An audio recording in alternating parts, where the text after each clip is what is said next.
Remember that FEMA worker who was fired because she told her crew members in Florida to avoid houses with Trump signs? Well, it turns out that the situation could be a lot worse than we thought. Pay close attention to what she said during this Fox News interview. Simply executing, again, what was coming down from my superiors. Right. And I'm wondering, because it says things like when on this list that says avoid the Trump houses, drink water, take rest breaks. There's a list of things. You didn't come up with those either, right? No. So you didn't come up with any of this list. Is Correct. that a fair assessment? Yes, sir. And I'm wondering, how do you prove that, Marnie? You're trying to save your reputation. How do you prove that this order came from above?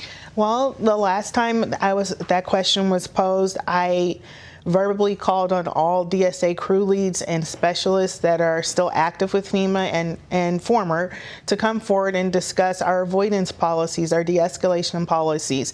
Because to be honest with you, we don't just I know the highlight here is the Trump campaign signage, but if someone is in another, like an urban community, and it's a different culture and someone feels uncomfortable, we can't go to that home. If you have loose dogs and someone on the team is comfortable with dogs and another person is not, we can't go to that home because of safety precautions. So you feared the Trump houses. The people on FEMA were fearing the Trump houses like they were fearing people with vicious dogs in their backyard. Exactly. So what she said at the very beginning of that clip really caught my attention, because what she says there is that she didn't come up with this directive. This directive actually came from the top. It came from her boss, and this was confirmed by Sarah Carter. Sarah Carter wrote, Washington clarified that the guidance came from higher-ups in FEMA, including Chad Hershey, her supervisor, who reportedly instructed staff to bypass homes they deemed unsafe due to hostile encounters with residents. So my question is when are we going to hear Chad Hershey's side of the story? He's now been called out. And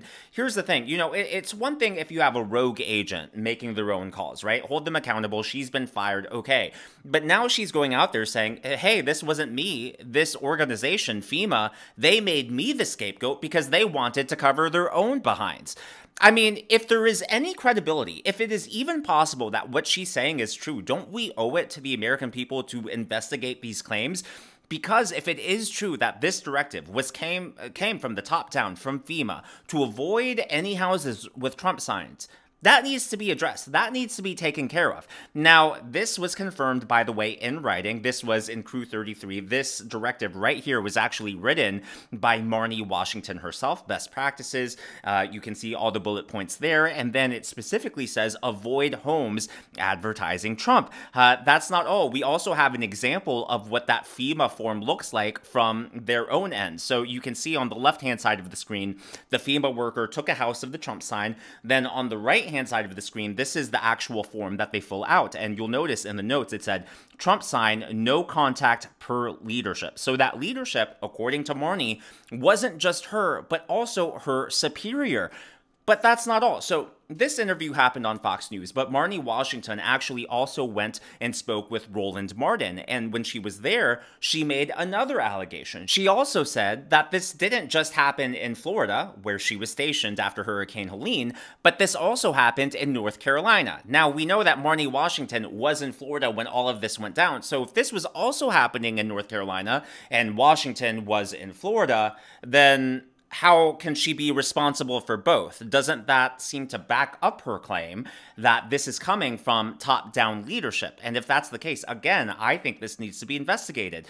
It doesn't absolve her of any guilt. It doesn't absolve her for going along with this flawed directive and flawed policy and not blowing the whistle on it sooner. But hey, if she's blowing the whistle on it now, better late than ever. Here's what she told Roland Martin. Stating that I was fired. They all alleged that these actions were made on my own recognizances and that it was for my own political advances.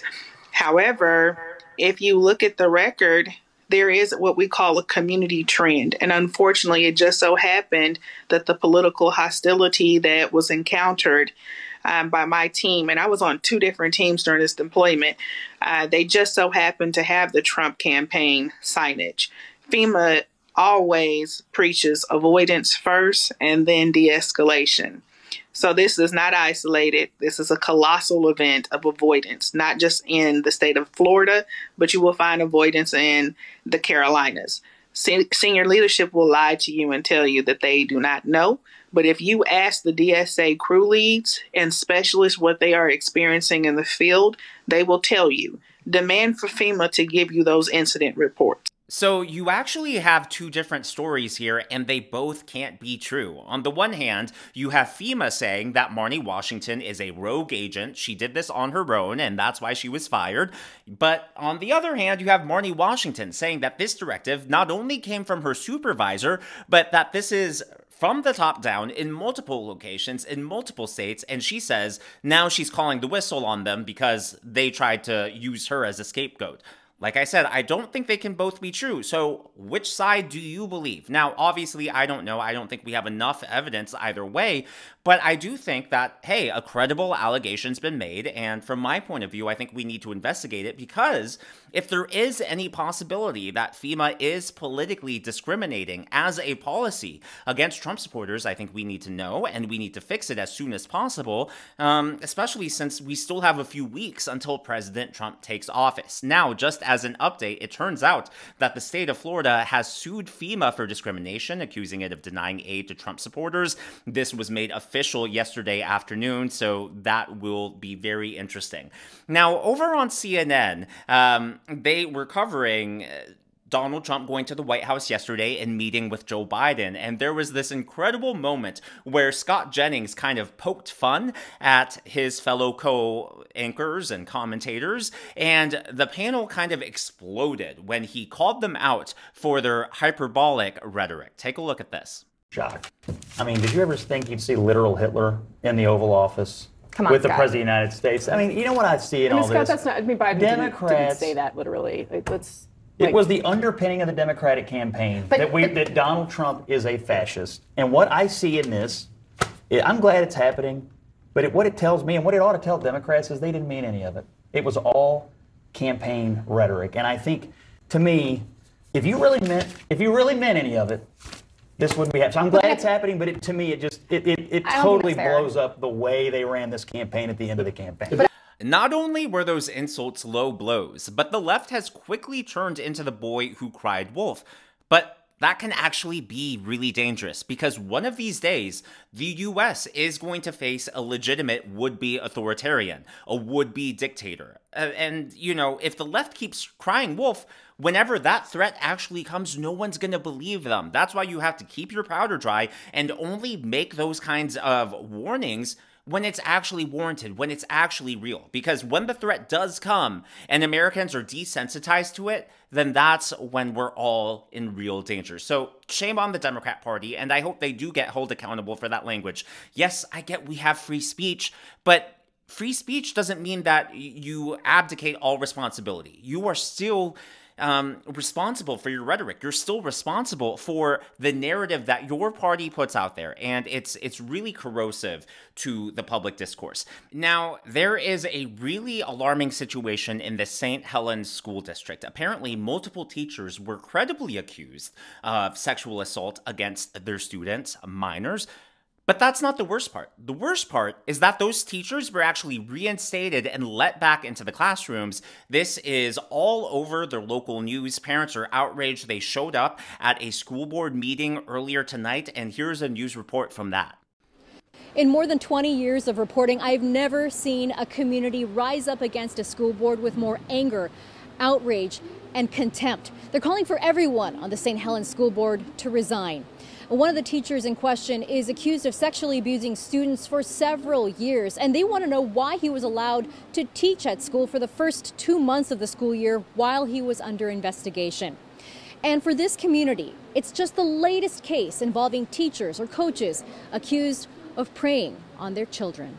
No outbursts. We're giving you time to speak. Let us speak. In St. Helens, the school board meeting was contentious from the start. Respect our kids in school. One more burst, you'll be asked to be removed. I'm sorry, but you can remove a parent, but you can't remove a teacher? Anger and frustration from every parent here after police arrested 2 teachers on Tuesday accused of sexually abusing students. I am so angry about this. Furious.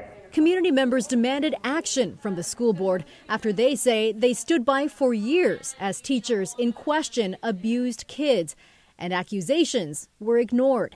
They noted one of the accused, a 46-year-old choir teacher named Eric Stearns. Police arrested him Tuesday after a 2-month investigation. In court Wednesday, Stearns pleaded not guilty to charges that he sexually abused 6 different students between 2015 and January of this year. To many parents here, words from Superintendent Scott Stockwell rang hollow. Our first and foremost commitment has always been the well-being and safety of our students, and the news has been devastating for all of us. Board members acknowledged that they knew Stearns had been under police investigation since September, but allowed him to keep teaching until his arrest. So do any of you guys have anything to say to the parents, to the victims? We've made statements, and, Parents, including the mom of an alleged victim, say the board's willful inaction goes much deeper than that. We also had police reports, and I talked to the principal, and she brushed it off like it was nothing. Former State Senator Rachel Armitage also took board members to task. I want to know why this educator was allowed to cause harm to students for an additional 8 years, as well as apparently several others. This week, police also arrested a second St. Helens teacher on abuse allegations, 64-year-old Mark Collins, who's now retired. His charges include 2 counts of sexual abuse in the second degree. And parents here say there are more teachers and coaches their kids have raised alarms over, they say only to be rebuffed by school and district officials. On this night, they said, it stops now. You need to step down. You need to take accountability. Parents here say this is far from over after tonight. They say they're going to continue fighting against what's been happening in their school district to protect their kids. Collins, the retired teacher accused of sexual abuse, is due in court on Thursday.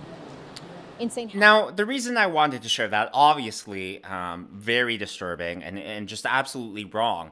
But under Merrick Garland's DOJ, parents like that who go to school board meetings can be arrested. Don't forget, just a few years ago, Merrick Garland and his DOJ basically said that parents who go to school board meetings could potentially be domestic terrorists because they're so disruptive. The same people defending Merrick Garland, by the way, are the exact same people who are telling you that Matt Gaetz is unqualified and unserious to be the Attorney General of the United States. Just putting that out there. I mean, that right there, I think is a very relevant story, obviously because of the wrongdoings that happened. But like I said, those parents could be labeled domestic terrorists by Merrick Garland. People defending him would be against Matt Gaetz. Now, yesterday they had elections in the Senate, and they elected Wyoming Senator John Barrasso to be the assistant majority leader. So in other words, he is the number 2 ranking official in the Senate right now, and he actually went on Fox News and appeared to suggest that Matt Gaetz may have enough votes, or at least he didn't throw cold water on the prospect. Here's what he had to say. 24 hours has been the nomination of Matt Gaetz to be Attorney General. Will he get confirmed? Well, he'll certainly have a fair hearing, and people will have a chance to vote. What I want to do, and specifically with this, and you would expect the president to make bold decisions and appointments. Look what happened to the president over the last 4 years. We have seen the Justice Department in this administration weaponized, politicized. They've dragged President Trump through the court repeatedly. You know, nobody should be above the law, but nobody should be the target of the law. And what we've had is President Trump being the target of the law. So when he talks about draining the swamp, it's not just all of Washington, specific the Department of Justice. So this is no surprise that the president has made a bold announcement and decision there. But everyone that he has nominated so far, better than the people that are in there right now.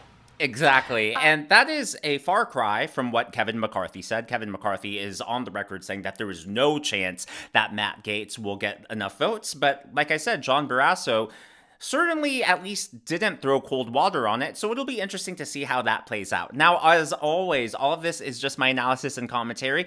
This is what's going on in the world of politics from my point of view, and I would love to hear from you. A lot of stories covered here in today's video. I think the one I'm most interested in, and of course you can comment on any story, but I'm really interested. what do you think about the Marnie Washington story? Do you believe her side of events, that she got the directive from her higher-ups in FEMA to avoid houses with Trump signs, or do you believe FEMA? Do you believe she was a rogue agent and it was all her? I don't think, I've tried thinking over it. I don't think there's any way both these stories can be true. And even if Marnie's telling the truth, like I said earlier in the video, I don't think it absolves her of any blame. I don't think it absolves her from going along with the flawed policy and not blowing the whistle on it.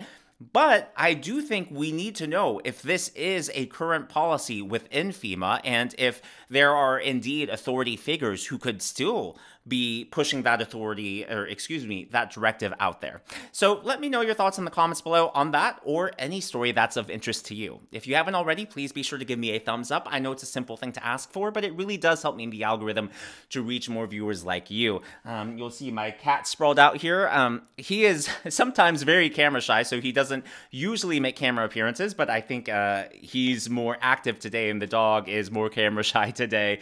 But to celebrate 100,000 subscribers, if and when the channel gets there, I will introduce everyone to them, tell you their adoption stories, their names, and all that fun stuff. And I really hope for it to be a celebration and a milestone that we can all have fun with together. And once I reach 95,000 subscribers, by the way, so every time I reach 1,000, 95, 6, 7, 8, 99, I'm going to give you clues. And if anyone guesses their names correctly, I'll figure out some prize, some giveaway. Haven't quite settled on what to do yet, but maybe an Amazon gift card to be determined. So keep an eye out for that. If you haven't already, be sure to smash that subscribe button and to check out one of these videos.